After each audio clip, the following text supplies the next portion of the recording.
CM Fadnavis की मुश्किलें बढ़ती नजर आ रही हैं। एक को मनाने की कोशिश में दूसरा नाराज हो रहा है।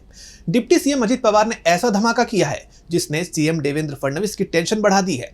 सवाल उठ रहे हैं कि क्या अजित पवार फिर से शरद पवार के करीब जा रहे हैं? तो क्या फडणवीस को लगेगा झटका? आइए देखते हैं इस रिपोर्ट में। महाराष्ट्र की सियासत में भूचाल आने के संकेत अभी से मिलने लगे हैं। फडणवीस सरकार में तनाव बढ़ता दिखाई दे रहा है। इस बीच डिप्टी सीएम अजित पवार का रुख अपने चाचा और एनसीपी एससीपी के प्रमुख शरद पवार को लेकर काफी नरम दिखाई दे रहा। अजित पवार ने एक बार फिर शरद पवार के प्रति अपनी निष्ठा दोहराई है।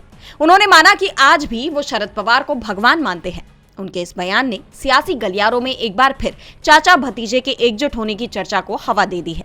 हालांकि इस दौरान अजित पवार ने बीजेपी के साथ जाने के अपने फैसले का भी बचाव किया। उन्होंने कहा कि हम भी अपने परिवार में कल भी शरद पवार को भगवान मानते थे और आज भी मानते हैं, लेकिन आज देश को मोदी जैसा नेता मिल गया है। मुझे उनके साथ कहीं रहना है, इसलिए हमने उस स्थान पर फैसला लिया। दरअसल हाल ही में फडणवीस सरकार की तरफ से एक बड़ा फैसला लेते हुए उप मुख्यमंत्री एकनाथ शिंदे का पावर बढ़ा दिया गया, जिसके तहत कोई भी फाइल पहले अजित पवार के पास जाएगी, फिर शिंदे के पास और फिर वो मुख्यमंत्री के पास भेजी जाएगी। सीएम फडणवीस के इस फैसले को शिंदे को मनाने की कोशिश के तौर पर देखा जा रहा था, लेकिन तब भी सवाल यही उठे थे कि कहीं एक सहयोगी को मनाने की कोशिश में फडणवीस दूसरे सहयोगी को नाराज ना कर दे। और अब अजित पवार के इस बयान के बाद ये सारे दावे सच साबित होते नजर आ रहे हैं, जिसके बाद साफ है कि मुख्यमंत्री देवेंद्र फडणवीस के लिए मुश्किलें बढ़ने वाली हैं। डीबी लाइव महाराष्ट्र की रिपोर्ट।